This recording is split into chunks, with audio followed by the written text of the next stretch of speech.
Jean is the first of her family to graduate from college and the first to marry a non-Japanese person.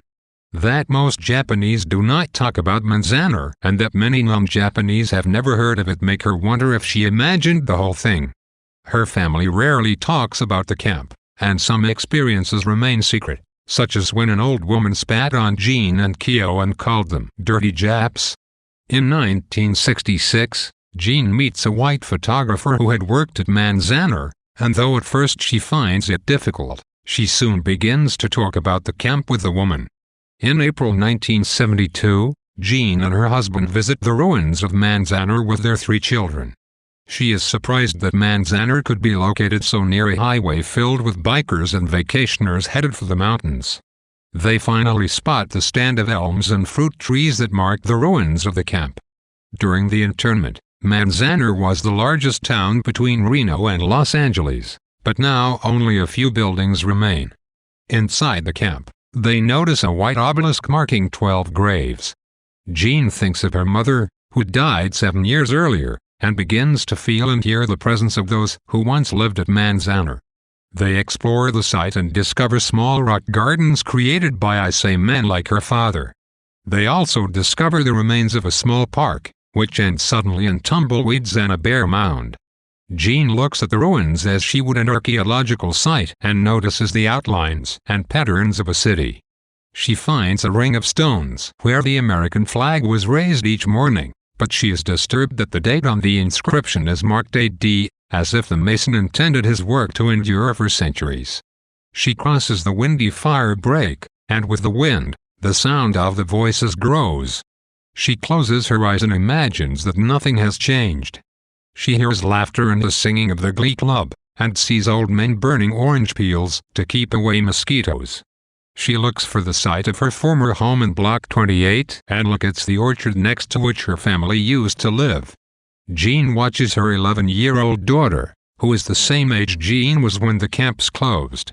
She realizes that her life really began at the camp, just as Papa's life ended there. Since leaving the camp, she has nearly succeeded in suppressing her memory of it, but she occasionally hears her mother's voice saying that the difficulty is starting over. Now that she has visited Manzanar, she no longer wants to lose it but feels she can finally say farewell to it. Just before leaving, Jean uncovers a stepping stone next to a small rock garden. She imagines it is the garden Papa built and sees an image of him sitting on the porch tending to Mama's sore back. She sees a wildness in his eyes that takes her back to the day he bought the car to move the family back to Los Angeles. He is drunk and driving the car on 2 flat tires.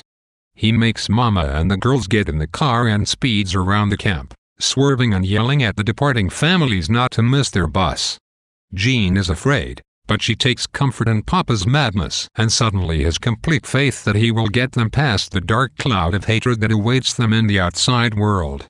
Wakatsuki's change of tone from observational to nostalgic illustrates her own transition from denying her time with Manzanar to accepting it as one of the most important events of her life.